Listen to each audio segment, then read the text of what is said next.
Greetings. Welcome to Hot Topics from the Soul. I'm so excited to be here. I have my co host with me. And greetings to each and every one of you. Dr. J.R. Thicklin here. And I want you to know that love is in the air. Please, that's what we're Oh, talking well, what about. are we looking for? What is it that we are looking for, Dr. J? So many. I'm talking from the woman's side. I'm married, happily married to my king. I'm so excited. I was actually talking to Alex today, and we were talking about how long we've been together. It's like almost 10 years now. And it just seems like it was yesterday. I'm so excited about who he is every single day, Awesome. and he's excited about me. And sometimes when I wake up, he's playing all these love songs and stuff, and I'm Oh, like, that "Look is at my beautiful. baby, he's still Yes, yes, in love." yes. Love is exciting. So my question is, what is it that you are looking for in a relationship? So many people are saying they want to be in a relationship, but what exactly are you looking for? That's a very pertinent question because as much as we talk about what about love and those things, and we all agree that, the component of love is definitely necessary inside of it. But we also recognize the fact that it's not the only thing that is required. And then it proposes a different question for those who may not necessarily consider love as being that important because there are some people that are in relationships for convenience. Wow. And when they're in relationship for convenience, it's not about the feeling of love. It's not about the feeling of emotion. It's not about that feeling. It's about the feelings of, you make the load lighter, or, hey, I get to, be able to do things that I wouldn't be able to do on my own. And so it has a different dynamic. But for those of us that really think that love is a big part of it, there's a certain degree of vulnerability that comes with love, right? Certain degree of vulnerability that comes with love. And that's why, when we really get this thing called love, we have to value it. We have to embrace it. And we have to be willing to, if you would, take the ebbs and flow with it. Because as you said, you guys been together almost 10 years. And you talk about the fact that, the fact that he still can wake up mornings and having music playing and love songs, reminding you the fact that love doesn't expire. Love only multiplies. Absolutely. And Dr. J, I know you're romantic at heart. I mean, you love love. So, what is it that you look for when you were looking for love from a man's perspective? I talk from a woman's perspective most of the time, but what about you? What about love? That's an interesting question because I think that there's not a one formula that fits all, but I would say that it really depends on the type of man that he is and what he's looking for. What I discovered, and I'm quite sure it's true in everybody's life, at different phases of your life, there are certain things that may be more important than others. And certain things that you look for. At some point in time, it's not the butterflies that you're necessarily looking for, but it's what I call the assurances. The assurances of not only, in my case, I'm going to say, respect is very important for me. Respecting me as an individual, respecting me as a man, respecting me as a leader, respecting me in every capacity that I am. The second part of it is that individual who understands how to you would be to multiply. In other words, having the capacity to love me, the capacity to expand, the capacity, because sometimes people enter into a relationship thinking, what I got is enough. Well, Mhm. not if we're growing, because we ought to always be expanding. We ought to always be filling up each other's love tank. So we need to have that ability to expand. And secondarily, third, I would say, is the fact, it's the ability to be able to trust you. Can I trust you with my vulnerabilities? Can I trust you with my weakest parts? Can I entrust you with that and know that you're going to safeguard that? Know that you're not going to exploit it, but rather you're going to play that part in nurturing it. You're going to play that part in strengthening it. In other words, you're not going to pour salt into my wound, but you're going to come and bandage them up. Because on the other side, I find pleasure in pouring into you.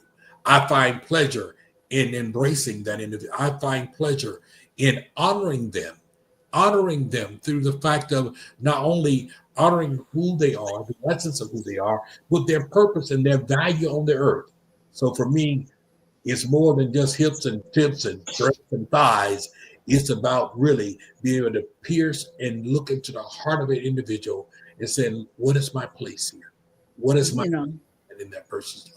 and that is so special and so true. And then from my perspective, I echo what you're saying, Dr. J. I was looking for someone that I could feel safe with, safe emotionally, where I could be me and didn't have to have be a chameleon, didn't have to be a fake person, Right. because they say when you meet someone, you have their impersonator with a a clone and not the reality of who that individual is. And I needed someone that I could be real with, and that I could trust myself with, and he could trust me. One of the things my husband said to me was that, you know, he knew he loved me because he could trust me. Absolutely. So I say to you, ladies that are out there, and what are you looking for? What is it that you want? What is love? What is it that you seek? That and you don't gravitate or try and find a mate so that you can be whole. You should already be whole when you come to the table. And that's one of the things that a lot of women don't get. They're looking for someone to define them, someone to tell them day and night how beautiful they are. Well, you know what? There's days you're not going to feel beautiful. You're not going to want to be beautiful. And there's days you are just simply not beautiful. But when that individual sees you as the apple of their eye, regardless high or low times, and respect you in your space for who you are, and you're open to reciprocating that love, wanting to care for that person in good times and bad times, then that individual will allow you Absolutely.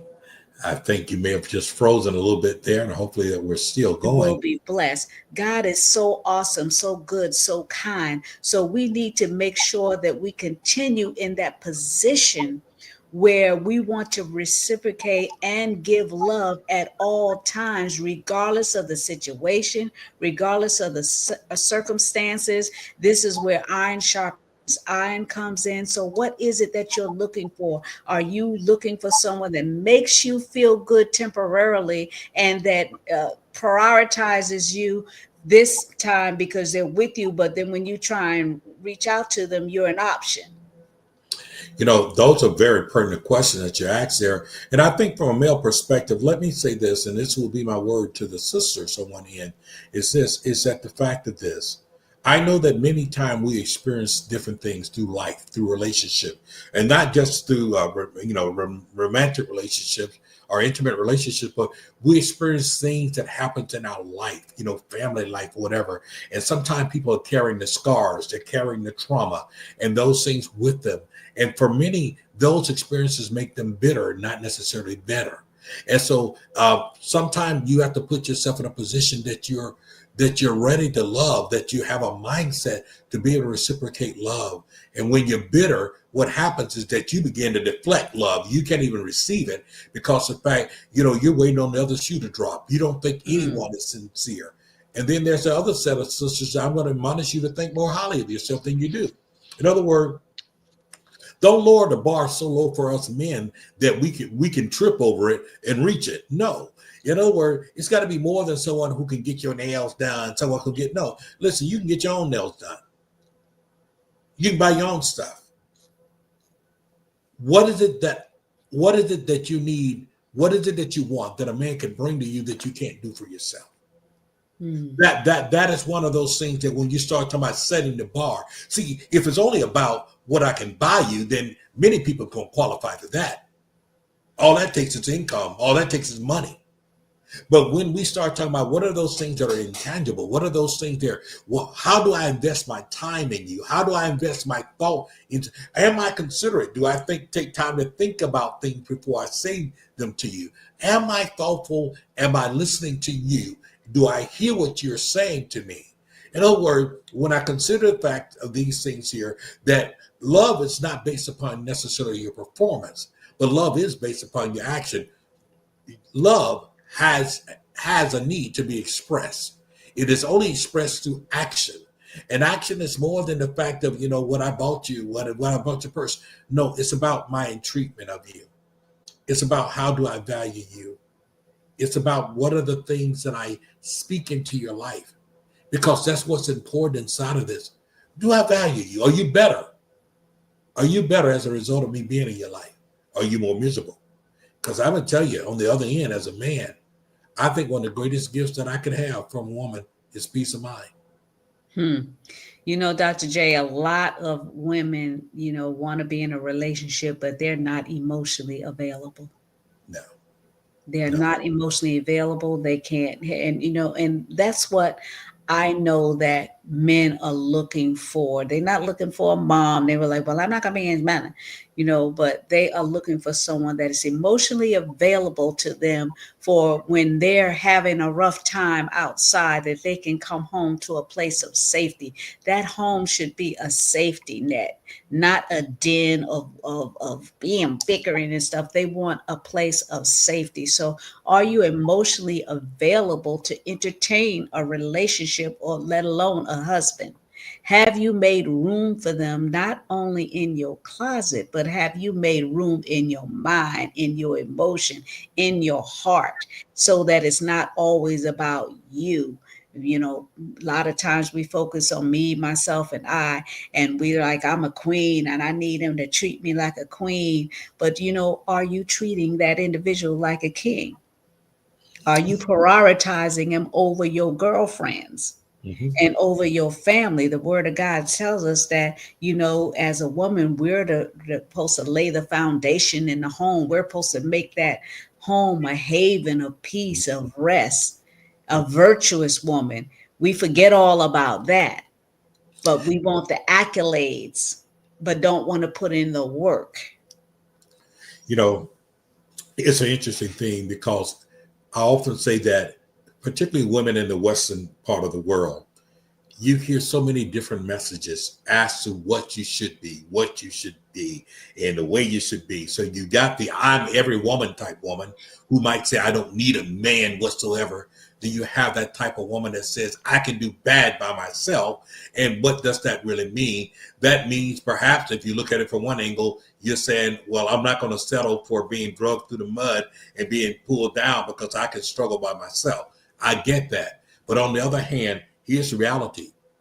Do you have the patience to walk through with a man who has not only the potential, but has literally the tools to bring things in your life and enhance your life, empower your life? Do you have the patience to work with him? Please do not make good the enemy of great. Hmm. Don't make good the enemy of great. And so many times there are people that are looking for this perfect individual. And let me say something to you. Have you ever thought about it? If you came across a perfect individual, then ask yourself the question, if that person is perfect, then what do you bring to their lives? Woo, that's a good one, Dr. J. I mean, what do you bring to their life? If I'm perfect, then I don't need you. If I'm perfect, there's no need for you. So when you understand that what is it that I bring to your life? See, many men get intimidated by women who are self-sufficient, women who have their own this and that. Many men get intimidated by it because they look at it and go, well, she got all that. And so sometimes they rebel in the way that they treat them. They rebel inside of it because they look at it as a statement, well, she don't need me, but I'm gonna make her realize that I'm still the man. No, you don't have to make her realize you're still the man. You just simply need to continue to be the man. Understand that a dollar bill doesn't make you a man, and neither does a dollar bill make her a woman. And so when we look at the fact of, you know, not allowing good to be the enemy of great, that means that you've got to see, how does this fit together? How does this fit in my life? How does this pour into me? Because I'm going to say, I've been around women all my life. I grew up with 6 sisters. I always tell the story, 5 of them being older than I am. My whole life inside of not only ministry, profession, and all that has been around dealing with women, dealing with issues of domestic violence, relationships, all those things there. And so I've seen it. I understand. I am one of those rare gentlemen who understand what a platonic relationship is, right? All right. It Hmm. doesn't mean, and sisters, you need to understand that too. Some of you have a bad case of no one can even compliment you without thinking somebody trying to get in your pants. Everybody don't want to get in your pants. Okay, maybe they just want to get in your head. Maybe somebody want to compliment you today. Perhaps you was having a bad day or not. Perhaps somebody just wanted to tell you, you smell good today. Doesn't mean that I want your phone number. Doesn't mean that I want to go out to dinner with you. It's just simply a compliment. Okay, let's start there. That's just a compliment. But by the same token, keep in mind inside of these things that we're looking for, let's not be artificial. Let's not be superficial. Because if the only thing you're looking for is a good optic moment, the only thing you're looking for is to be able to brag to your girlfriends and your folks that I got a man, then you're selling yourself short. And you're also doing him an injustice. Because look, just like oftentimes we talk about women being just a trophy or being just a, if you would, a showpiece. Well, men don't want to be showpieces neither necessarily. You know, what value do I bring in your life? What is it? Is it authentic? When I walk beside you, do you feel honored to be on my side? Do I feel honored to have you with me? Those things are very important things. And so people have to redefine what love means. Is love just a time to make out? Is love just a time to say, I got somebody, I got a warm body? Is love about coming together? Is love about fulfillment? Is love about really purpose? Is that what it's about? Because at the end of the day, real love will be tested. Real love will Absolutely. be tested. Real love will go through some challenges. Real love will go through some changes, and it absolutely will.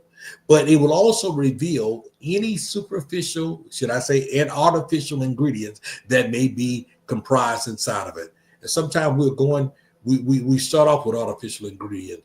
But I'll say this, Dr. Val, I generally start off by saying this. I impose no identity upon you. I leave you room to be your authentic self. I'm not here to try to change the essence of who you are. But I know this, that if you are emotionally available, I know this, that if you are spiritually available, I know this is that you are available, then guess what? Transformation is inevitable because everything I touch, I change. Everything Mm. I touch, I bring life to it because that's part of who I am. I speak life.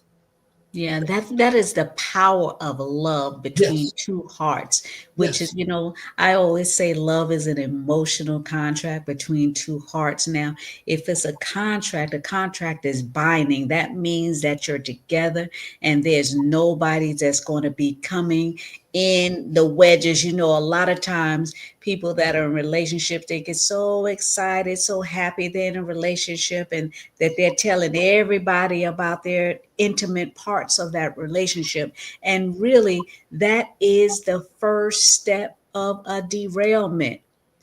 Now, if absolutely. you're in a relationship that's not loving but toxic, by all means share that. Tell somebody because and what you're going through because they will encourage you on exit strategies to Absolutely. remove yourself from that situation. But when you're in a loving relationship where it is evident with people watching you that you're in love, and when you're singing for no reason at all and you are in love, that means that you're protecting one another and you're providing a safe place, not only for yourself, but for him to come in to abide with you and where he will find rest. And, I was told that uh, a man will love someone he feels he can't do without.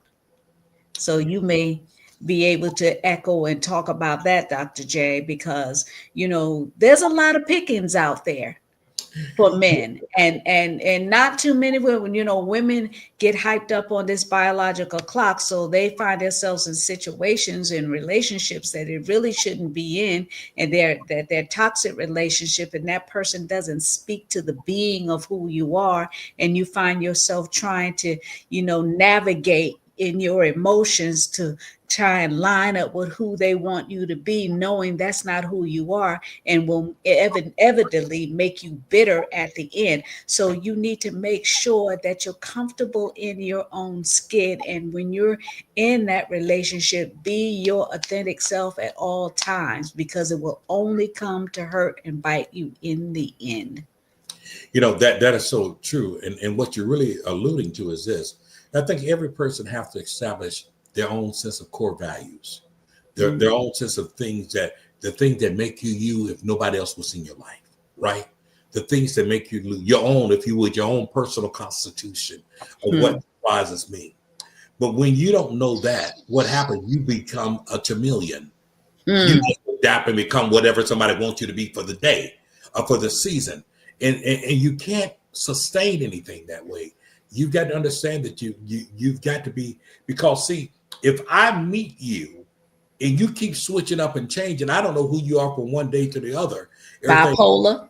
okay, then it's hard for us to establish any roots inside of our relationship. And so sometimes there are people who will change up. You can check people out. Oftentimes you will see people that will go with what they consider the fad. The fad. We went through this whole stage where I know women were encouraged. You need to find out their credit score. You need to do all those things. I'm not saying those things are a bad idea, but let me say something, baby. They can have an 850, but they can still be below good character.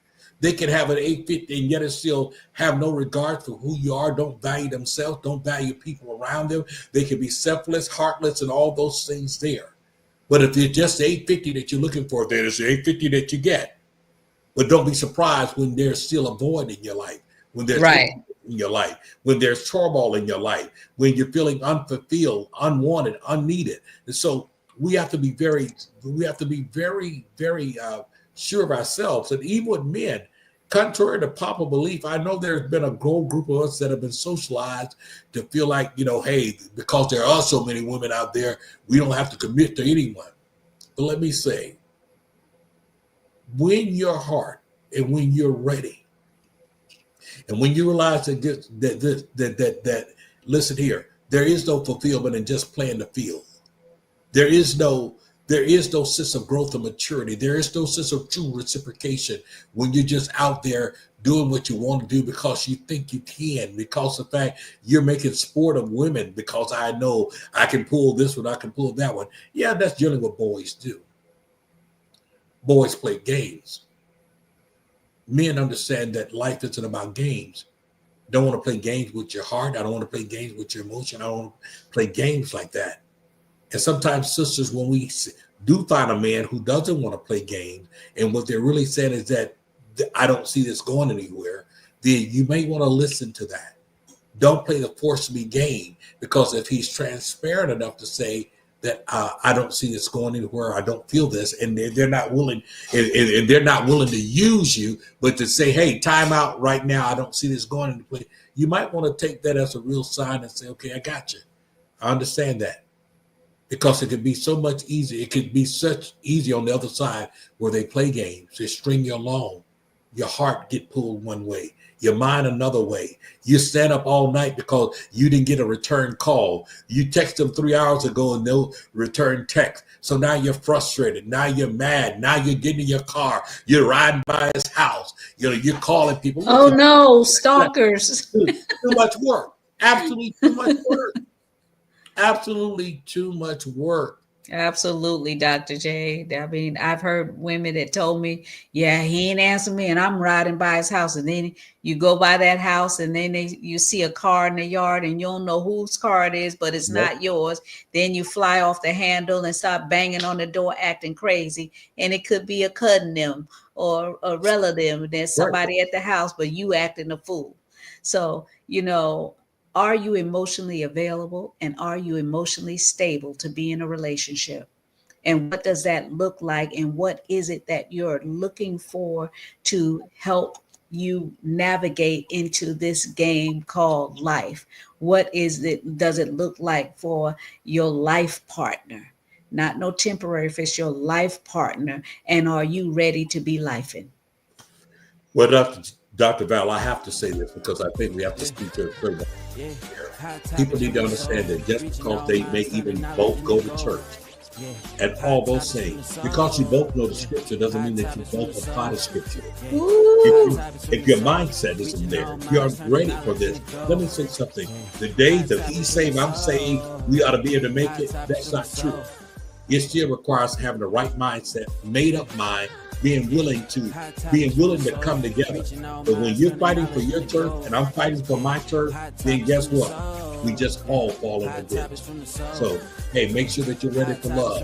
If you got space to love, you got space to receive love, then guess what? Be willing to give it. Absolutely, Dr. J. Oh, this was getting good here, up in here, up in here. But we will continue it. And those of you that have enjoyed it, share it and say, hey, I enjoyed the show. Keep talking. So subscribe to Hot Topics from the Soul and make sure you like it and pass it on. Until next time. Hot Topics from the Soul. Hot Topics from the